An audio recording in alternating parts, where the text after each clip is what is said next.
Mais en fait, pourquoi les scientifiques changent-ils d'avis ? En pleine crise sanitaire, suite aux mesures mises en place par les autorités, la question a souvent été posée. Mais pourquoi les scientifiques changent-ils d'avis ? C'est vrai quoi. Il serait plus clair de prendre une décision une bonne fois pour toutes. Cela rendrait les choses plus simples et moins stressantes pour tout le monde. Sauf qu'en fait, poser des hypothèses, les tester et changer régulièrement d'avis en fonction de la réalité des observations, c'est exactement leur métier aux scientifiques. C'est même la base de leur méthode. Remettre en cause ce qui existe, adapter les théories à la réalité des observations et ne pas hésiter à changer d'avis.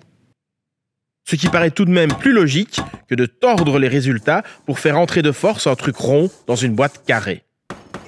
Imaginons un instant que les scientifiques et les chercheurs se soient contentés de leurs premières observations et n'aient jamais changé d'avis. On penserait encore que la Terre est plate.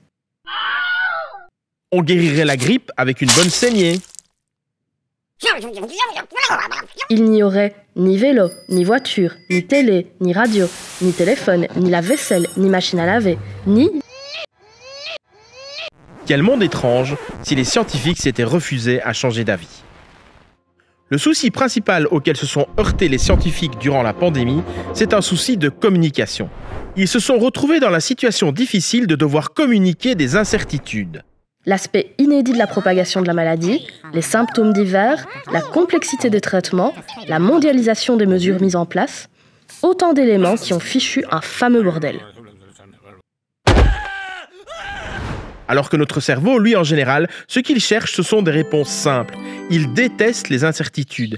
Il cherche à être rassuré afin de passer une bonne nuit de sommeil.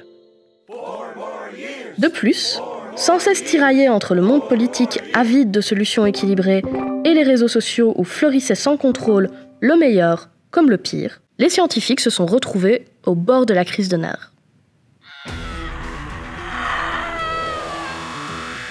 Mais soyons justes, dans la majorité des cas, ils sont parvenus à s'en sortir avec calme, pédagogie et dignité. Alors, finalement, pourquoi les scientifiques changent-ils d'avis ? Eh bien parce que la science et le monde qui nous entoure n'ont rien de figé.